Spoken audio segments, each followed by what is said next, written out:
Hello, everyone, and welcome to episode number 15 of the Sim Racing in Focus podcast, where we talk about all things sim racing, as the name suggests, but in particular the Australian iRacing scene. Our attention will certainly be there tonight. On tonight's episode, we return to our guest interviews in the absence of basically who's the man that's been my right-hand man of recent or of late, and that's Jacob Packett-Hughes. But before we get into that, who is talking to you? Well, my name is Dean Reddit, and I am the owner and editor at simracinginfocus.blog. You can find us on just about all major social media sites these days. If you do like the show, make sure you head over to our social pages and give us a like or subscribe. All those pages will be listed in the show notes. It'll be a great help if you do, and we can try and get this podcast out to as many listeners as possible. Right, it's time to get into the good stuff. I mentioned before we were returning to guest interviews this week, and we are returning with none other than the man behind one of Australia's most recognisable V8 supercar teams, and it's the big fish himself, Michael Whiting. Michael, big welcome to the show. How are you doing? Yeah, good, thanks, Dean. Thanks for having me on. Not a problem at all. Thanks for giving up your time on the freezing cold Monday night this week. No, not a problem, mate. Well, obviously, we've got you in to talk a little bit about... well, firstly, yourself, and then secondly, the team that you're currently at the head of. But maybe I think just to get people familiar with you, talk a little bit about what it is. I guess you have many hats, don't you? You're Michael Whiting, the person's also a driver, but you're in control of a team and many other things. So give us a little bit of an intro into who you are and what you're tangled up with in terms of the Australian iRacing scene at the minute.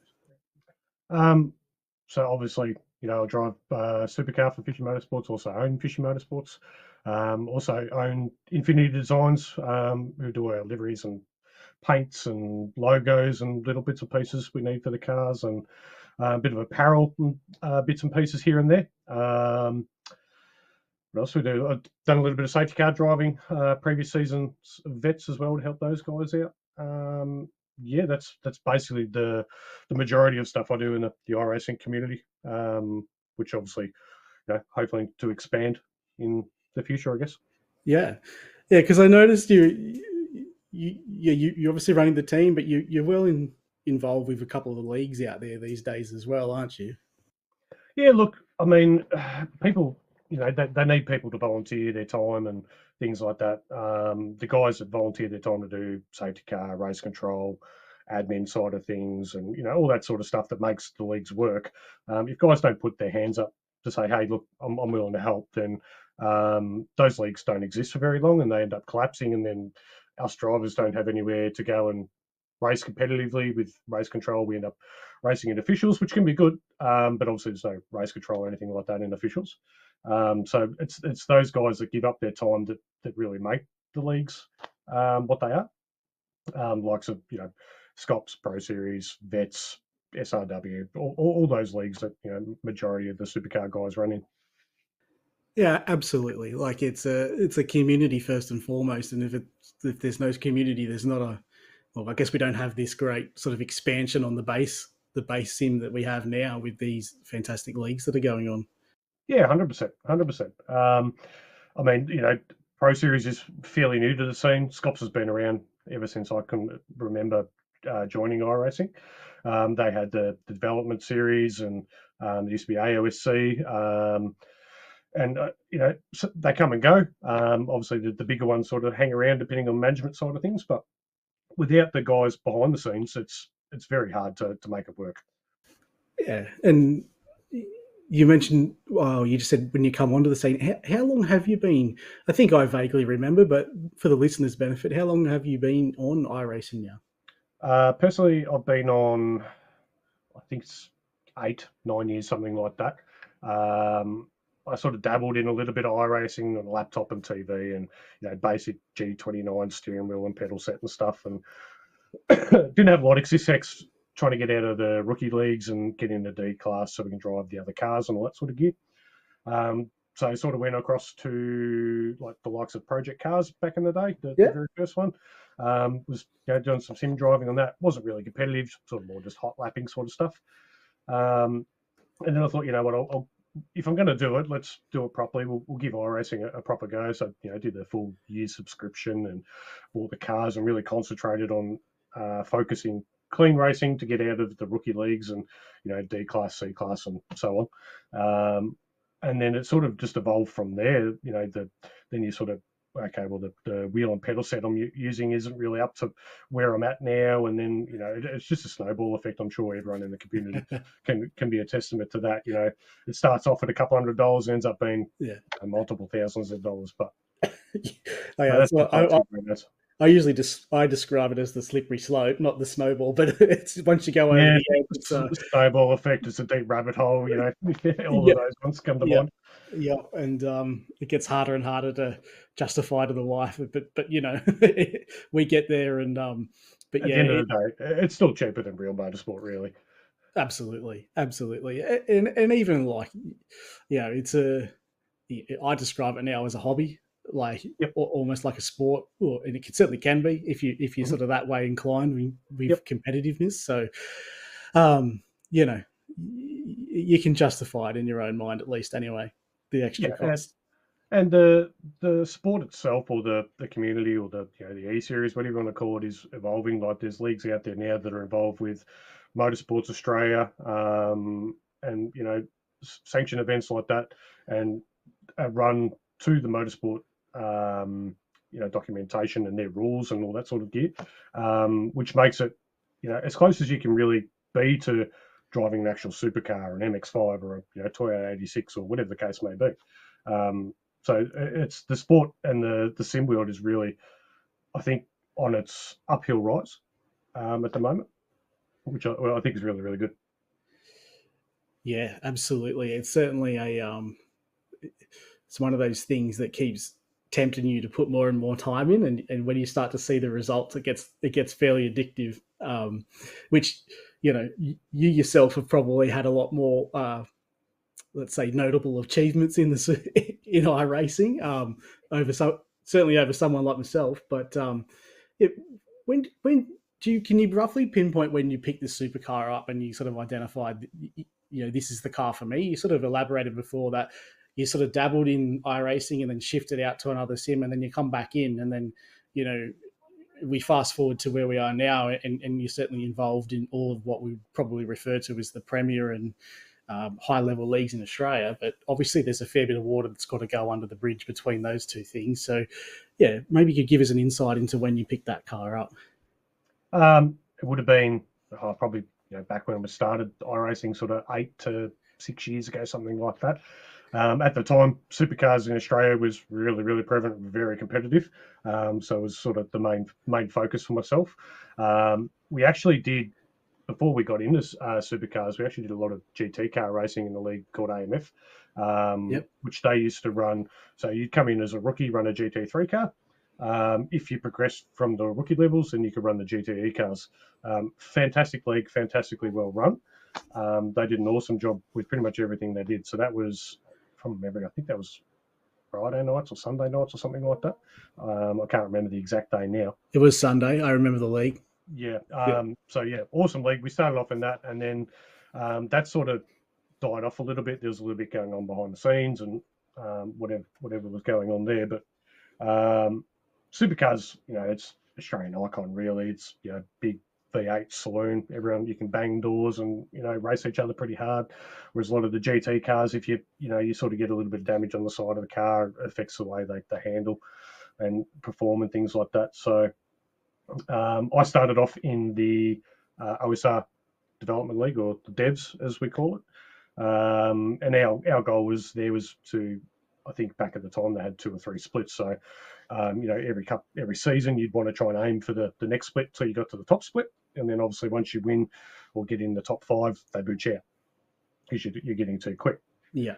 So that's basically where it started for me. And then there was, you know, other leagues on from there. You had the likes of RSRA, Jinx Super 2 league as well. East Coast back in the day, I think that was like season 2 or 3 or 4 or something like that I started in. Yeah. And it's just progressed from there. The main aim was really to get into Scops, which we're there now. would like to consistently be in top split, but with the new owners and the way they've reconstructed the series, it's made it a lot more competitive, and a lot of the drivers that never used to run have come back. So it does make it very, very competitive to get in. Absolutely. I've certainly found that out myself the hard way of recent times. But yeah, okay. So you're obviously alluding to the fact there the teams moved on into Scops, but yeah, if we could, maybe we'll cast it right back to the beginning regarding the team. You know, when did the team Fishy first come about? Was it something that come up as soon as you joined iRacing, or had you been on iRacing for a few years before you decided it would be the way that you would go is start your own team? No, it was never really the intention. When I first started, it was just a bit of fun, get on, do a couple of races, and things like that, do some hot lapping and qualifying and bits and pieces like that. I had a bit of a stint there. It would have been maybe 12, 18 months where I sort of didn't touch it. I just couldn't be bothered dealing with it. And when I came back, obviously I was in AMF, and that was a big teams game. There was 4 or 5 drivers in one team, or 6 in another, and the big teams in there, really fast guys. So I thought, maybe this is the way to go. And sort of scouted around as who was looking for drivers, and it was all kind of a little bit too hard. I thought, you know what, I'll just start my own, and we can just that way I can do it my way. I don't have to answer to anyone or anything like that. And had a couple of drivers come on board to begin with. So it was quite a small team. I think it was 3 of us, 2 of us, 3 of us, something like that, right at the very start. This is back, I think, 18, 19, somewhere around there. Okay. Yeah, and then it's just, we wanted, obviously, I had one of the guys who was sort of a part owner there for a little bit, or manager, if you like. Yep. He had some other things going on in his life, and that didn't quite work out from our side of things. But so I just went back to being the owner myself and making all the decisions myself. But in that time, we sort of made the decision that we wanted to put some more drivers on.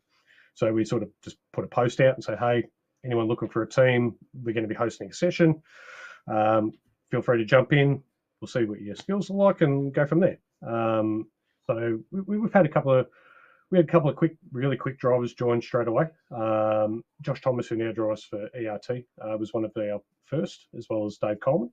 Yeah. Dave Coleman's been with us almost right from the start, and so is Peter Morris.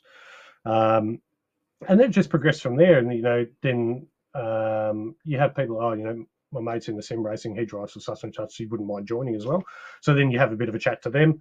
And then, they end up coming on board, and you go from 2 drivers, and I think we got like 20 or 25 or something like that now. So not all of them are full time, but there's a good chunk that are full time.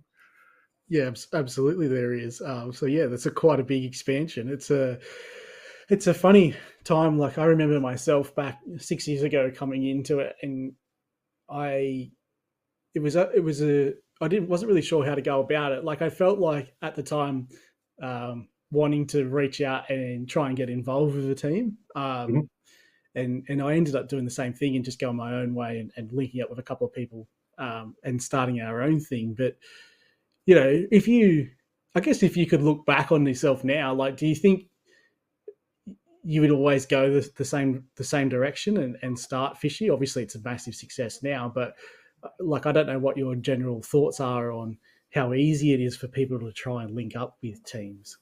Look, I can't speak for the likes of 9.5 or ERT or Synergy or any of the TTR, any of the big teams on how they run, because I don't know. I haven't been in there as a part of that process.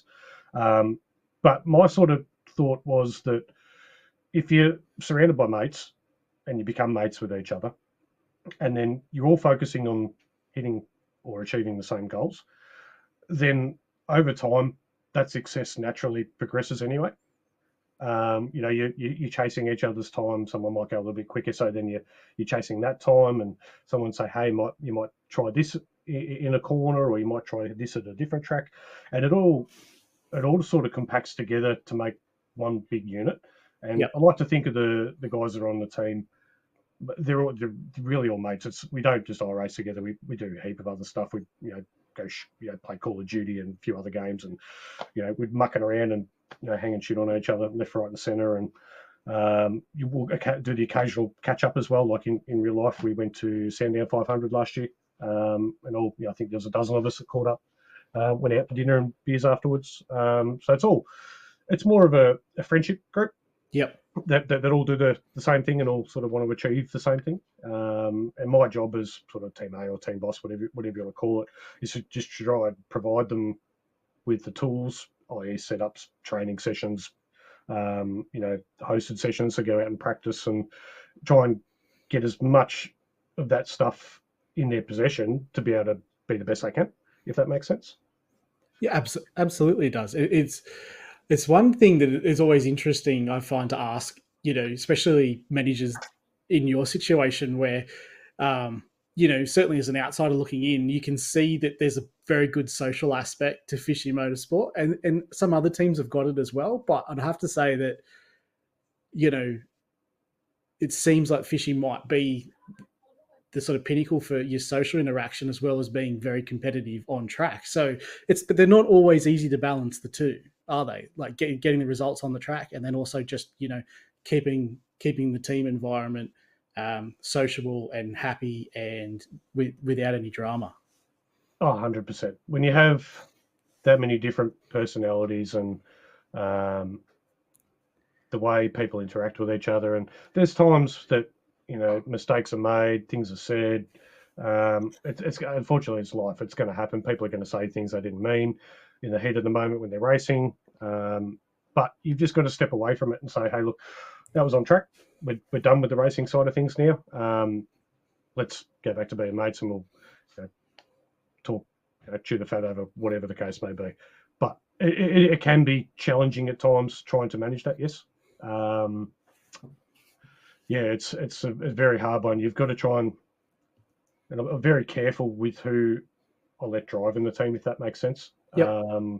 Because you're only going to have one or two wrong personalities that are going to clash, and it all just comes tumbling down. So very, very careful with who we drive or who drives with us, if that makes sense. Yeah. So you're running a bit of a screen on people, like whether it's just a bit of a chat before. I guess if putting myself in, say, the shoes of someone that might be reaching out to you looking for a drive, like you're vetting them essentially, not just on results, but also just personality. To be honest, the results really don't matter that much. Yeah. It's more about getting along and meshing with everyone properly.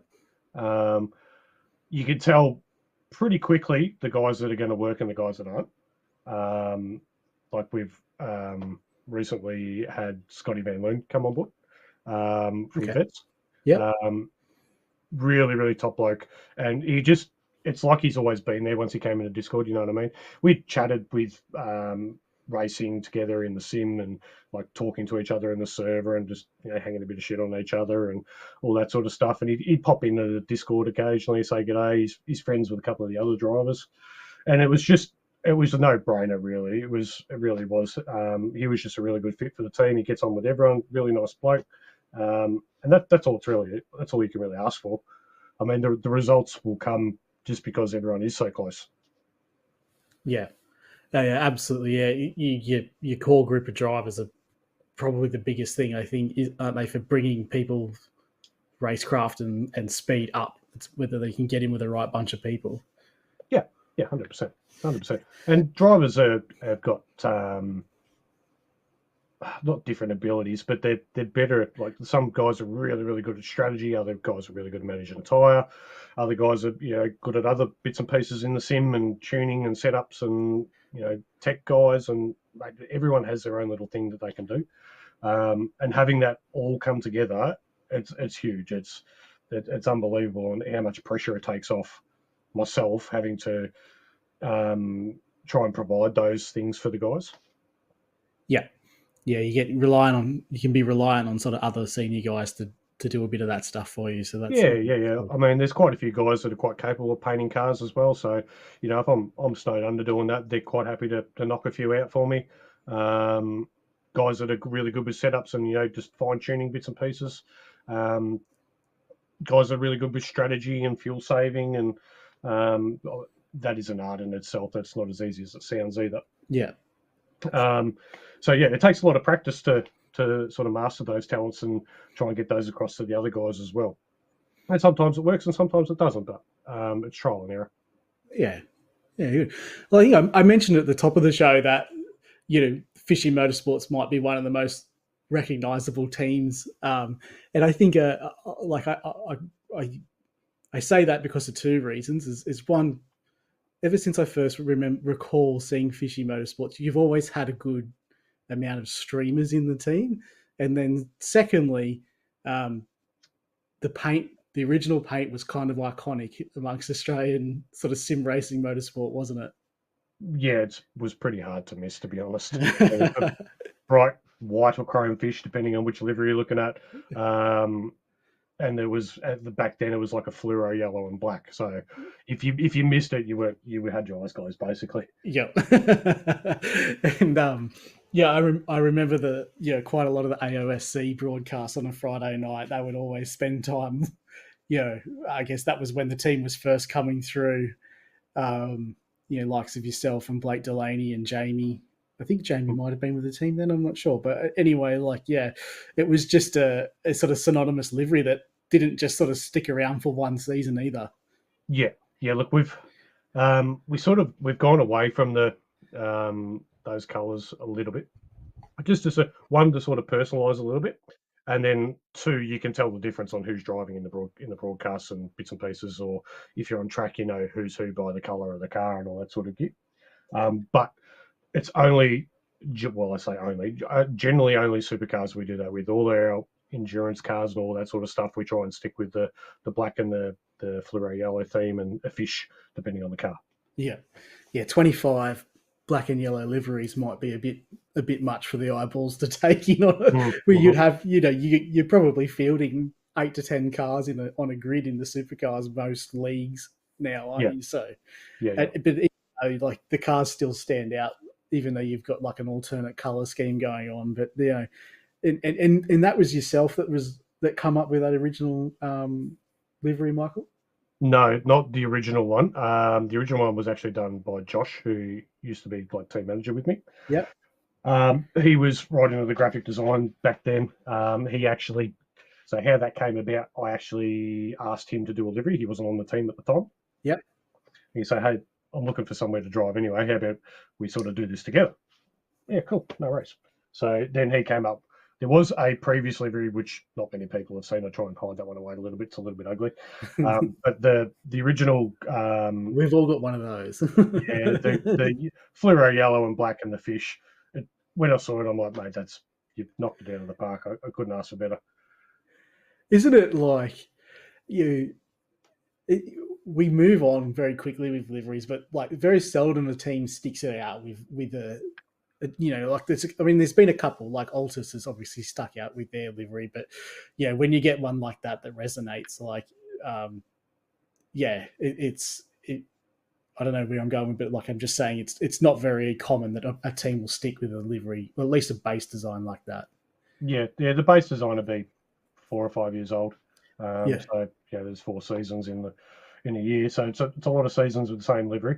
Obviously the base livery stays the same, but you can change the colours to whatever you want.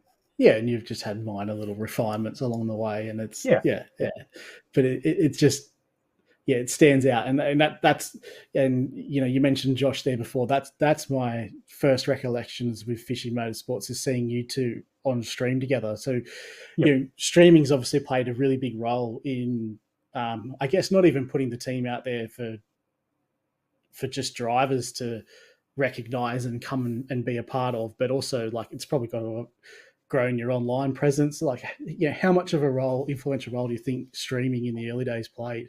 Oh, it's huge. Absolutely huge. What actually got me back into iRacing 6, 7 years ago, whatever it was when Scott Gamble was streaming full time. He used to stream all these AOSC races and Scott races, and used to sit there and watch them. Think, geez, how good would this be to be, running around with these boys?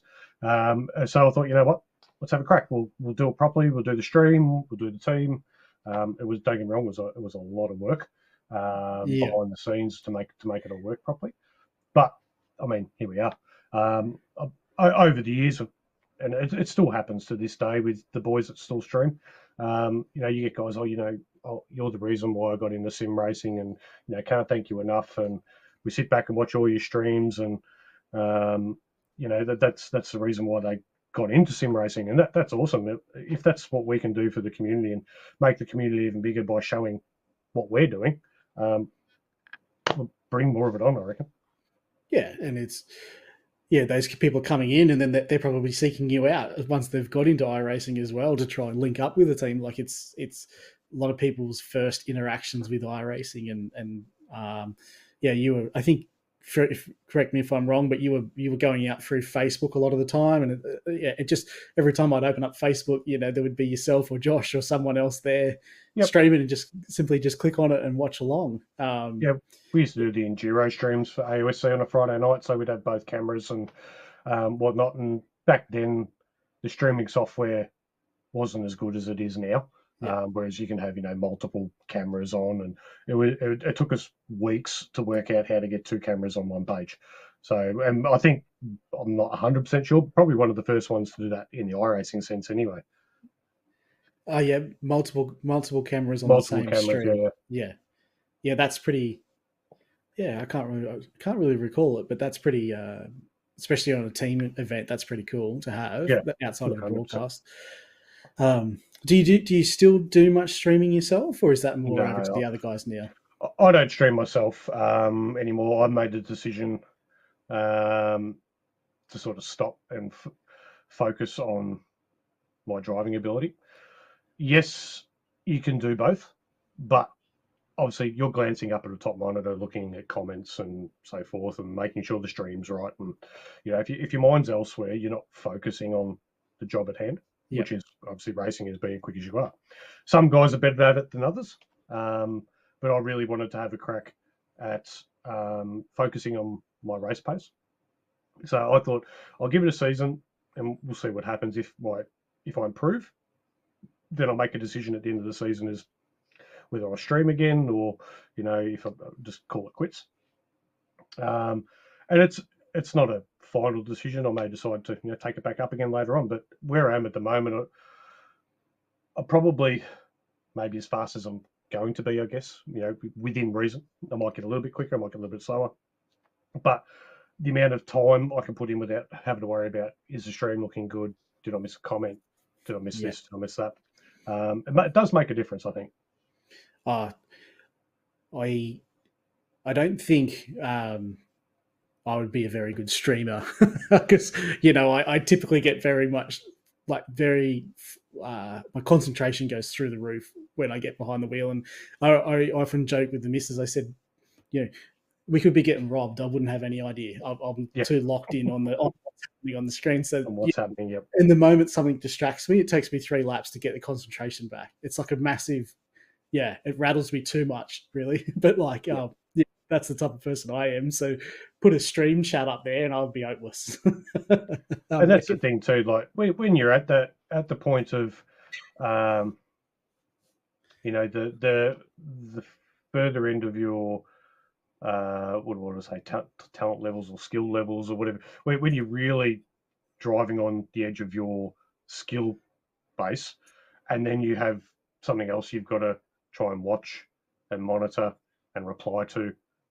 It's not easy. And credit to like Dave Kirby, Michael Angus from the two guys at Stream. I'll give them a sneaky plug from Harlem Motorsports and MJS Gaming 205. Those guys make it look easy, but realistically, it's not.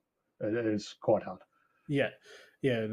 By all means, you can throw anyone out that you want to. I think I even remember I think Jamie Dyke was streaming there under, was it Stealth Tarzia or something like that as well there for a while. So, you've had a few in the team.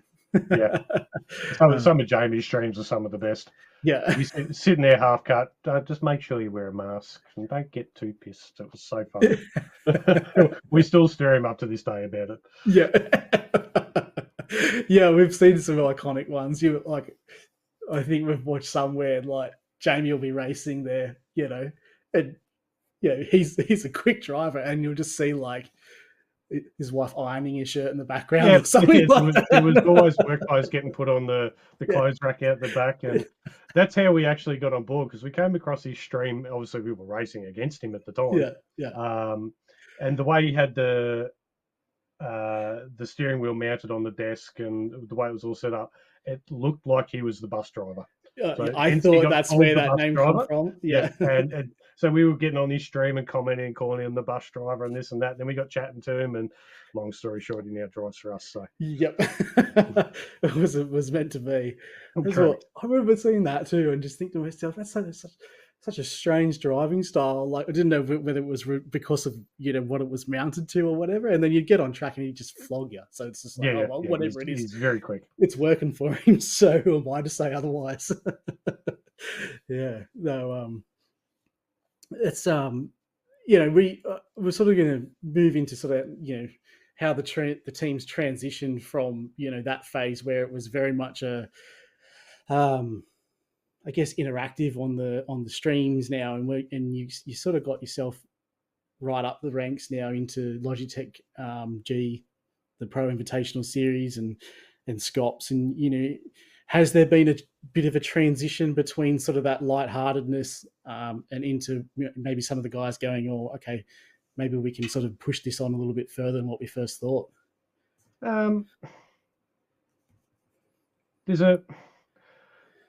There's a how do I describe it? There's a sort of not a trend, for want of a better word, I guess you'd say, of, because we're always like, we'll go into a test session and someone will set the fastest lap time. So then, half a dozen of us are all trying to beat that lap time, and then someone else will go quicker. So, and it snowballs on top of each other, if that makes sense. So by the time you finish that session, everyone's either as quick as each other, or everyone's on the progress to get quicker. Yeah. So then, obviously, back then, Pro Invitational wasn't around, so Scops was the premier series at the time, and that was always, a lot of the guys' aspirations was to get into Scops, get into top split, race against the TTRs and the ERTs and Synergies and all those guys, and it just came through practice. So doing the likes of SRW, and there was a DSL Global event that we did, which was fixed setups and veterans and all of this stuff, and practicing most days of the week, and it all adds up to everyone getting just a little bit quicker every week, or making the skill set a little bit more refined, or learning how to fuel save, or what not to do, or what you can do better, and things like that. So then it was a case of, okay, do we actually have a proper crack at doing Scops? So then I can't remember how many we entered the first time, might have been 4 or 5, something like that. Yeah. A lot of the time you wouldn't make the cut, or you'd make the back end of split 2. And it is quite demoralising going from some leagues where you're up the front and chance of winning races, to sort of just making up numbers, or so forth in the bigger leagues. But over months, years, that's obviously progressed. We're working our way up split 2. Some of the guys got to split 1 a bit quicker than others, but that's just the way the world works. But I think we're all at the point, or majority of us is at the point, where we can be competitive and quite happy with our skill set and what we're doing. But it is a very long process. It doesn't happen overnight, that's for sure. Yeah, I think a lot of people see, certainly say prior to Logitech, the Logi series starting up, most people would look at YouTube, see Scops, come into, and then that was their sort of like what piqued them to want to join iRacing. And then you get into iRacing and you get in the supercar, and it's like this massive reality check just smacks you in the face about how difficult it actually is. And a lot of people can, their goal when they first signed up to iRacing, which might have been to be on a Scops broadcast, all of a sudden changes and goes to the GT3 broadcast or something like that, because it's the reality check hits you hard. And then, I would say that let's say the traditional path is you usually on iRacing for 1 or 2 years before you actually then start to reconsider whether you want to line up for Scops again. So it's an interesting one because we, round about that time where, you guys were streaming and stuff, we're looking at a lot of those, whether it's RSR or Real Sim Racing Australia, or I guess the leagues that are just a little bit underneath that tier of Scops. And that's why I thought, maybe there might have been a mentality shift where it went from being, well, look, I guess you never lose the social side and the friendship side, but just maybe guys got a little bit more actually real with it. Yeah, look, the big tipping point for us realising, well, not realising, but the potential was there in the team. Jamie Dyke got invited to the first Pro Series, and seeing that you don't always have to be the fastest, you can play it out on strategy and fuel stops and just people falling off the track in general and you staying on the black stuff. And he almost made it to, I think it was top 30 or top 25, something like that, which is a huge feat in the first round of Pro Series. And then we had the likes of Thomas Freeman come on board, and Kenneth Ludders just joined us recently, and some really quick drivers. And it's the little 1%ers that make the difference in being an average driver or a good driver to being potentially qualifying for top splitter Scops, or making the cut for the Pro Series, or it's not an easy thing, and it takes a lot of seat time, takes a lot of practice. Supercar's probably one of the hardest, if not the hardest car to drive in iRacing. So it's been a long time coming. And are you finding sort of like as the teams had more success that you are getting sort of like, let's say, those higher caliber drivers reach out to you, or are you still very much chasing those guys to come and drive? No, to be honest, I'm quite happy with the team. Sometimes there's too many blokes, but majority of the time they're really, really good and they're pretty easy to manage. But no, we're not looking to take on, look, if say Madison Down came to us and said, "Hey, look, I really want to join Fishy," I'd be like, "It's probably." In all fairness, it's not the team. It's not so much the environment, but it's hard being the fast guy in the team and having no one to chase. If that makes sense. Yeah. Everyone sort of needs to be on a similar sort of skill set and work towards the top together. And I think that's like the likes of the guys in TTR and all the really, really fast guys. They're all roughly the same pace. You got one or two that might be a little bit slower, but majority of them are all roughly around the same pace, and they've worked on that together. Yeah, there's not one guy that's leaps and bounds in front of everyone else. Not generally. Not generally. Okay. So one of the names that popped up with Fishy Motorsport, which caught me off guard, but someone that I'd known, or I think he had his own podcast at one point, is Jamie McKnight. How does he get tangled up with Fishy Motorsport? It's through a work relationship with Blake. Oh, okay. They know each other through work. Obviously, Jamie used to run United Sim Sports himself. They were one of the top teams back in the day. They were top three, up there with TTR and those type of guys 4 or 5 years ago. But obviously, work commitments and things like that lead to not being able to put as much time into the team as what might be required, or family things going on as well. He's got a family as well, so it's very hard to time manage between work, sim, family, all those sort of things. He eventually moved to SSR or Synergy. Yep.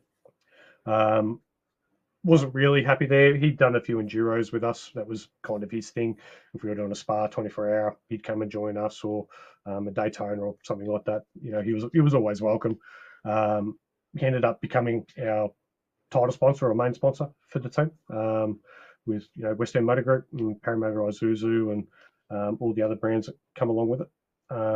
Really top guy. The bloke would give you the shirt off the back if you actually needed it. Really, really good. Could talk your legs off an iron pot, but mate, he would give you the shirt off his back if you actually needed it. And he just said to me one day, "Look," I said to him, "Mate, when are you going to come a full-time fish?" He goes, "Oh, one day I'll let you know. And the day came, and I said, mate, you know, you're always welcome. So yeah, and yeah, Jamie come across full time. So yeah, because I think yeah, he was he Evolution as well at some point, or yeah, I think he was running that with Brenton. I think I'm not 100% sure on the whole side, that side of it. Yeah, he's been around for a name that's been heavily involved for as long as I can remember. He's always back in OSR, and he's been generous in terms of sponsorship for a lot of teams with that West End group and Yeah, look, Isuzu and Too Easy Finance, OSR and Scops, and pretty much any league you could think of would have had, Too Easy Finance or West End Motor Group or Parramatta Isuzu plastered all over it. But mate, without the guys like that, none of this stuff happens. So massive pat on the back to Jamie. Yeah, well, that's why I think it's worth giving him a shout, because he's, like you mentioned before, probably not around as much as what he won, but he used to be into everything. And yeah, I think it was he had a few episodes on a podcast that I used to listen to that probably gave me a lot of the, I guess, motivation to try and create one, because I sort of missed having those voices around when I'd go to work, like listening to guys like that on a podcast. It's one of those things you can go back and look at it 2 years later, 3 years later, and say, oh geez, weren't those good times? I used to battle these guys on track, or used to look up to these guys, or whatever the case may have been. So it is good for the memory bank too. Absolutely. You mentioned before that you've managed to create a few real world catch ups. So, give us some insights of what happened to those team catch ups, and you just ducking around for a quick barbecue, or like you said before, you've been out to Sandown as well, and yeah, we all teed up to go to Sandown 500. I think it was last year. We had a couple of interstate guys come down. Kirby came down from Townsville. I can't remember. I think there was another one that came. Simo came up from Tassie. So we all sort of met in Melbourne, went to Sandown 500, which, supercars is our thing anyway. And then went out for dinner, had a few beers. It was just a great boys' weekend. It really was. Yeah, to get to that stage, where people are willing to travel interstate for a catch up, that must be a pretty good feeling. It must be reassuring to know that you've created a good enough environment for people that want to actually go to that amount of effort to catch up. Oh, 100%. 100%. Look, we've got the advantage, and it's just happened that way. I don't know how it's managed to land like that, but it has. Most of the guys are within an hour of each other. Like, I'd probably say 80% of the team are within an hour's drive of each other in Melbourne, in Victoria. It's just the couple of outliers, but even still, like, for them to come from Northern Territory, would you say Northern Territory? And yeah, North Queensland. North Queensland, practically Northern Territory. It's just, that's a pretty, and yeah, you must have had, I think I was looking at some photos before, a good 10 blokes there or something like that at these events. So yeah, it was a big rev up day, winding each other up and taking the piss out of each other, and it was really good. And put some faces to voices as well. Like, we occasionally will have a video call on Discord and say good day and whatnot, but majority of the time it's just voice calls because it's just easier. But yeah, to actually shake hands and say good day and have a beer with them was awesome. Is there any more on the horizon, or was that a one-off? We've had a couple of others. We actually went to I think there's probably half a dozen, 8 of us went to a Blink 182 tribute band, and then we went and watched. I think it was this year's Sandown. What, this year's or last year? I can't remember. One of this. It was either, I think it might have been Bathurst at one of the other guys' houses, and there's probably a dozen of us there having cans and watching the race. So it was good. That's awesome. Yeah, that's so awesome. Cool when it just flows over into, and it's, I guess that's the social side of the team coming out and having that I guess camaraderie to go through and actually go into real world social events. It's where you're trying to, I guess, keep those not say attitudes, but you got to keep that competitiveness in check. It's so easy to say something over a voice chat thinking that it's never going to mean anything, but it'll always come out if there's little fractures or whatever in days like that. So Yeah. That's awesome to see the team getting out there and doing stuff like that. So it always just again makes it one step closer to reality. They actually, the whole team, well, when I say the whole team, majority of the team actually surprised me for my 40th birthday. I didn't actually know. The missus sent me out on some missions that I didn't actually need to go do. And by the time I got back, there was 15 of the team just standing in my house wishing me happy 40th. So, and the rest of them couldn't be there. We were on a Zoom call, so pretty much everyone was in my lounge room that I was not expecting. So, mate, that blew me out of the water. That was amazing. That's insane. Like, it's so good. Like you said, most of them, at least the vast majority are close. Yeah. And it may not be super hard for them to do that, but it's still effort and time out of your day. And you're going to someone's house that you met online, so it's a backwards way of doing things. But they're good stories to hear about, I think. Oh, 100%. I wouldn't change it for the world. They're a top group of blokes. I pretty much call them all my mates. Even some of the guys that have left, they still pop into Discord, say good day. I couldn't ask for better. Yeah, it's very humbling, to be honest. Yeah, absolutely. I think it's just got to be testament to the environment that's been created in there, and that's I guess one of the strengths of the team for sure. I guess to finish up with the team, is there any goals now looking forward into this year? Like, I'm not sure off the top of my head, but you've probably got how many cars into Logitech now? 3 or 4, maybe? No, just the one in Logitech, unfortunately. Oh, is it? Just myself that made Logitech this year. We had, I think it was 3 cars last year. Okay, it's last year I was thinking then. Yeah. A couple of guys had work commitments and were away, and which sort of really hurt them because there was no drop rounds in the qualifying series. So there's probably guys that should be in there. Probably realistically, probably should have taken my spot. I was just lucky. I had quite a few clean races in the qualifying series, and I was obviously the last entry to make it. But like the likes of Blake Delaney, Kenneth Lutter, Jamie Dyke, David Kirby, Michael Angus, they're all, most of the time with me or quicker than me. So, it's just a few unfortunate things that happen. And unfortunately, that's racing. You just got to roll with it. You can't go crying over spilt milk, unfortunately. It is what it is. So I'll take this opportunity this year. But look, hopefully next year we can get 3, 4, 5, 6 cars in there maybe. Yeah, because I was following along with the series of vets at the start of the season, and poor old Ken went out in about the most heartbreaking of fashions, like for the golden ticket into Logitech. I was devastated for him. We're talking about the finest of margins between you having 3 or 4 cars on the grid and just yourself. Yep. Like, was what 1 point? Like, literally, was it even? Like, I can't even remember. It was 1 point. 1 point between him and Talyancic for the golden ticket after a full season. And then the qualifying series wouldn't go Ken's way, unfortunately, with other incidents. But that again, we're talking about 40 cars on a grid in the top echelon of really Australian esports. So it's not just making. I guess I'm putting it well above just making, say, top split in Scops. Oh yeah. It's some of the, if not the best supercar drivers in the world in sim. I would say these guys just don't make mistakes. So if you make a mistake, you lose 5, 6 spots. And it's not. I'm not talking about a big mistake. You have a little wiggle, and 3 cars are past you. It's unbelievably competitive. Yeah, it is.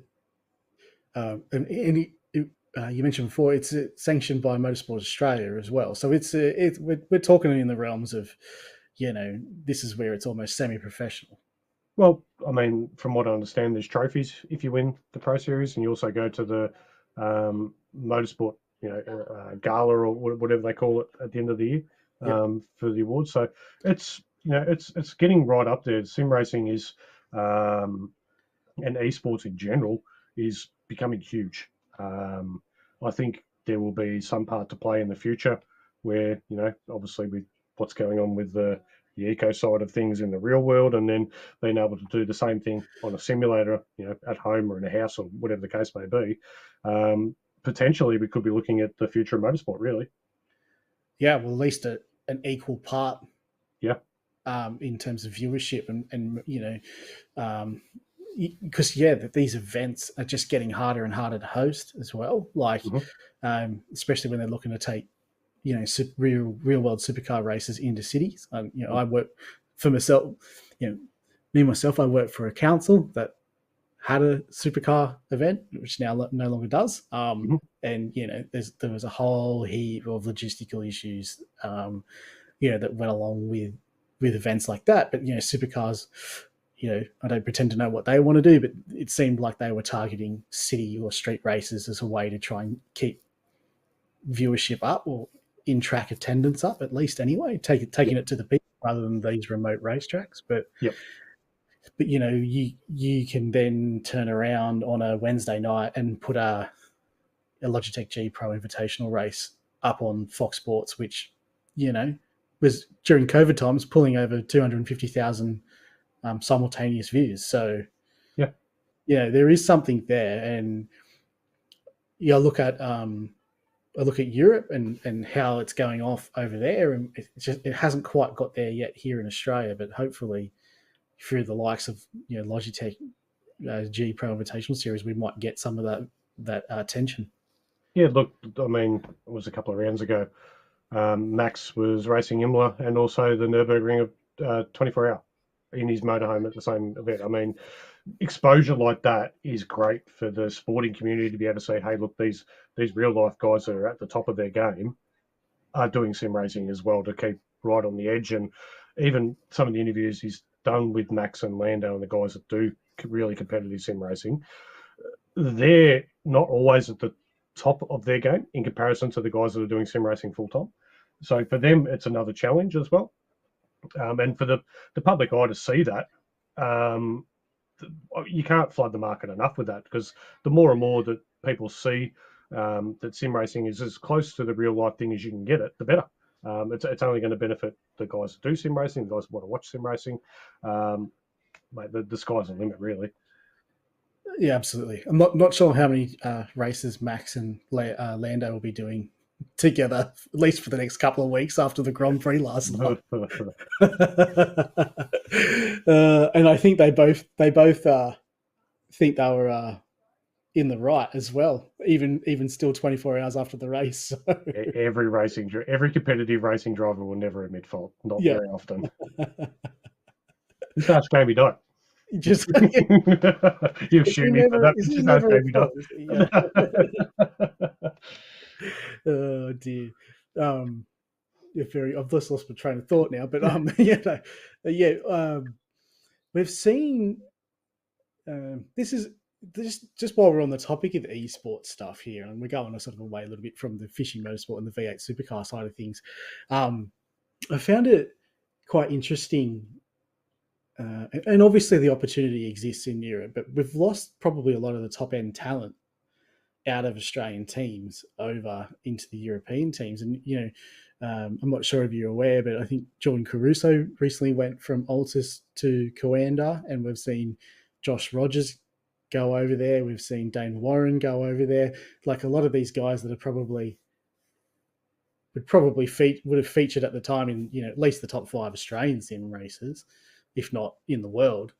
Is that just because the opportunity exists over there? Or do you think, Coanda have got their own house? I know Altus tried to do a similar thing here.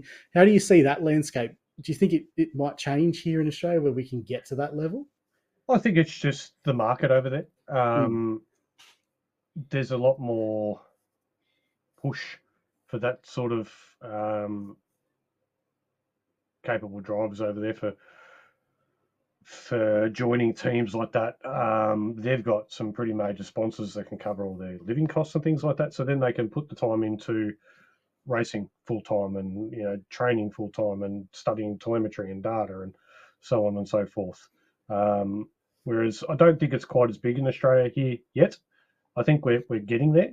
But to be able to sim race full time, that's a huge jump from where we are at the moment. I know, Yeah.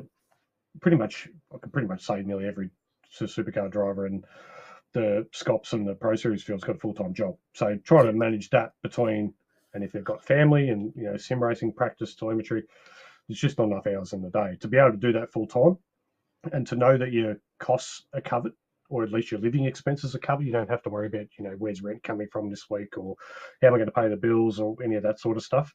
That's got to be a massive thing, and I think there's just more scope for that over there at the moment. Australia is quite a small community in comparison to like the Europeans or the Americans in that aspect. So, look, time will tell. Hopefully, it'll get bigger over here. Fingers crossed, anyway. Yeah, and we're just so isolated on a different. We're on the other end of the time scale to Europe as well. So, like, I guess if they were trying to live stream, they've got so many countries that are on the same time zone, where Australia's kind of unique, where we're on our own time zone here, aren't we? Yeah, and yeah. If we're trying to stream it, peak hour at night time, our time, it's probably going out whilst the rest of the world's at work. Like, Yeah. It's an unfortunate reality, but it's always interesting. Like, because I never would have thought that sim racing would provide people an opportunity to literally move countries. So it is pretty cool in that respect that those guys have managed to get those opportunities. And it's so getting many bigger and bigger. Yeah. I mean, we saw the likes of, Josh Rogers in the E Series, and there's a reason why he's doing that full time, because he hosed those guys and almost made them look silly nearly every round. Yeah. Because it just doesn't make a mistake. Every lap's on point. And he just absolutely blitzed the field. Yes, he was, and just prior to him going over there, is it Germany? I mean, not to mention just going to a different language speaking country would be a huge shift. But I remember watching him regularly in the supercar, and it was just, you couldn't fathom some of the stuff that he was doing, or he just seemed to know how much he could just throttle the engine on downshift or whatever before blowing the motor, and he was always on the limit. So he was incredible. So, but you got other guys like Jared and Madison, like they're sort of right there with him as well. So, and I know they talk fondly about, going toe to toe with him in some of the races. Yeah. I mean, Madison's probably, in my eyes, probably the go-to sim racer in Australia, right? You say, who would you say is the best or the fastest or whatever? But consistently, it's Madison. He just rarely makes mistakes. He doesn't always win, but he's always there or thereabouts. You don't have to win races to win a championship. And mate, that whole vibe that they've got going at TTR is obviously working amazingly. And if they were able to step that up to the next level and be able to do that full time, I can only imagine that's going to tenfold improve their racing skill and talent and all the little bits and pieces that they would need to take it to these really big full-time sim racing teams overseas. Yeah, absolutely. That type of opportunity would, I think, see them go to a whole new level, which is scary to think of for the rest of us. But,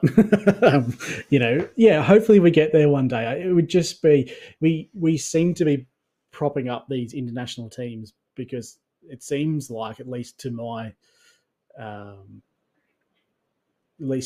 sort of untrained eye, that we've got some of the best and quickest drivers in the world. Michael, I think we're getting close to nearly finishing up the conversation. But before we do that, I wanted to at least ask you a little bit about your livery design business, which is Infinity Design. So, we've had a little bit of work together in the past, at least with articles and stuff covering that side of things. But how's that venture going for you? It's going pretty well. Obviously, it's like everything; it has its ups and downs. Generally, just before a season tends to be a little bit busier, or new cars get released or things like that. People want updated paints or team liveries for new cars coming out on the sim. It has its ups and downs, that's for sure. Do you have a couple of regular clients on your books? Obviously, I do all the paints for our team.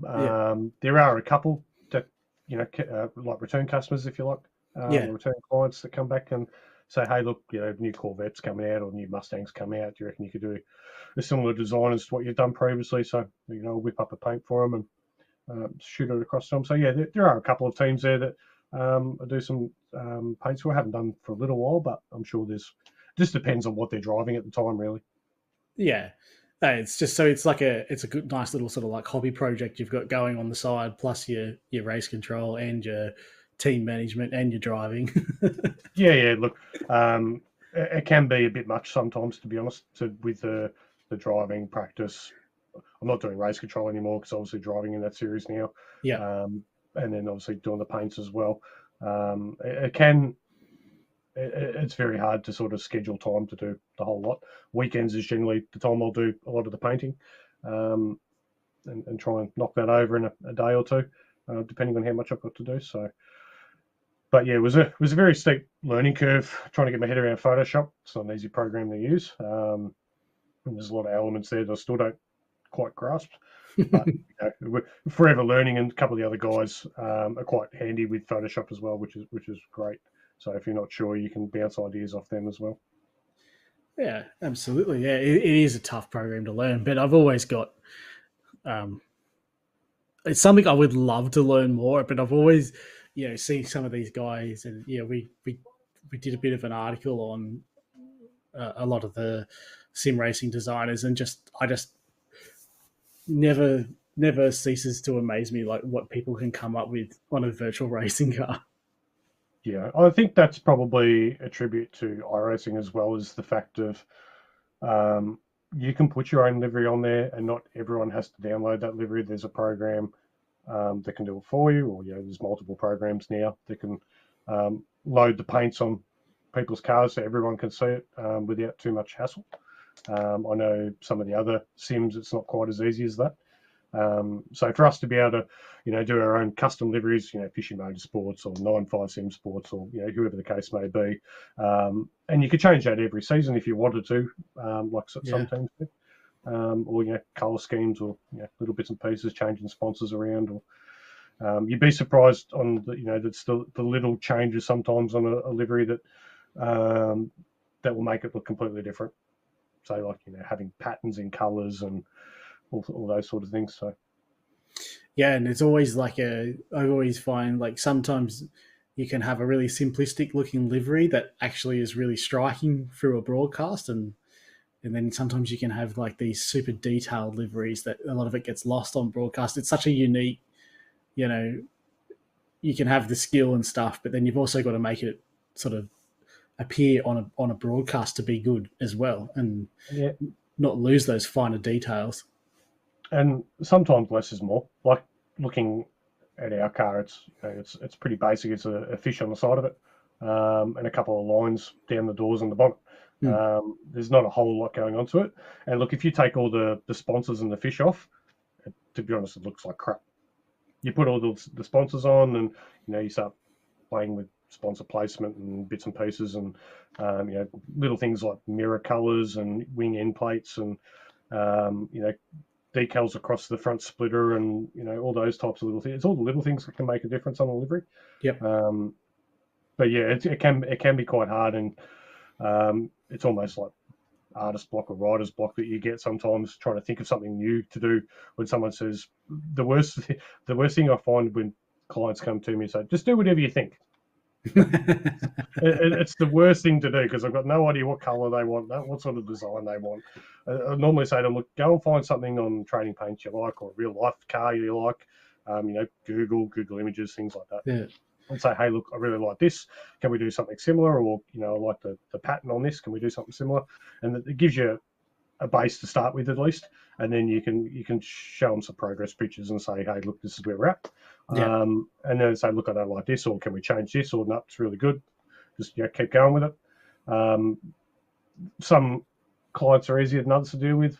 Obviously, just depending on what they want and what they have, it can be very hard to relay, the picture they've got in their brain onto the template that I'm working on. Could be the other side of the country, really, if they're in Perth or whatever. But it can be quite hard to sort of relay onto what they want and trying to translate their thoughts into a livery. It's not an easy process sometimes. No, I can imagine it wouldn't be. And there's a certain amount of expectation as well that comes along with it. And it is funny. Some people that I've spoken to have said they like to be left up to do the design, and then you can certainly still appreciate when people were like, no, I want you to come with to me with a specific idea in mind. And there's two sort of ways of going about it, which makes it, a pretty big challenge, because at the end of the day, I guess clients are always wanting something that's going to be set them apart from everyone else. Yeah, of course. And look, it does get hard. There's a lot of consistent supercar drivers that are always in the servers, the officials and leagues and bits and pieces, and you want to try and set those teams apart from the next team. You don't want to have two cars that look very similar. It's very hard to pick them out on a broadcast, as you said earlier. Yeah. Trying to come up with something unique that's sort of nice and clear that you can see on the broadcast nice and easily, and one that you can, if they've got sponsors, paid sponsors and things like that, obviously want them to be right in front of your face, right in front of your eyes on the broadcast, so they're getting the exposure they deserve. Yeah, absolutely. Well, Michael, I really appreciate you taking the time out of your night to jump on and have a chat about yourself and Fishy Motorsports. But this is probably the part of the show where I'll throw it over to you, mate, and by all means, you shout out anyone that you think needs to be shouted out, and also just give people that are listening at home a bit of an idea where to find you guys on social media. So to start off with, obviously, Fishy Motorsports on Facebook and Instagram. MJS Gaming streams on, I believe it's Twitch, YouTube, and Facebook. Same for Harlan Motorsports. So if you want to check out the racing, head over to those two pages and check them out. Most of the time, I'll try and share it on our page when we can. Obviously, massive shout out to all the boys that race with us. Without those guys and their unique personalities and driving talents, we wouldn't be where we are today. So massive shout out to them. Sometimes they infuriate me, but 90% of the time I love them to death. So obviously our main sponsor, Jamie McKnight, West End Motor Group, I can't thank him enough. He's been there pretty much right from the beginning and supported us the whole way through. We've got Battery Warehouse Early Beach on board now. DC Shades, he's been there right from the start. That's Dave Coleman. Any shades, blinds, shutters, anything like that, mate, hit DC Shades up. Really top bloke. We'll bend over backwards to try and help you out. We've got, I think I said Battery Warehouse. We've got those guys on board. Obviously, Infinity Designs, that's myself with deliveries. All of the guys in the sim community, from admin, race control, guys like yourself, Dean, doing podcasts, all the team owners, all the drivers. Without this community, we can't go racing. So massive kudos to everyone. Awesome stuff, mate. And of course, you can always jump onto the Sim Racing in Focus blog site and head over to the Painters in Focus and find some of Michael's work on the page as well, and links through to that Infinity Design social media pages. But mate, it's been a great chat. Once again, just a big thanks for me for jumping on. And we will wrap this up right here. Everyone, don't forget to head over to the Sim Racing in Focus YouTube channel. Give it a like and subscribe on the episode.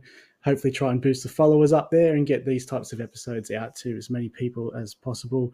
With all that being said, I think it's bye for now.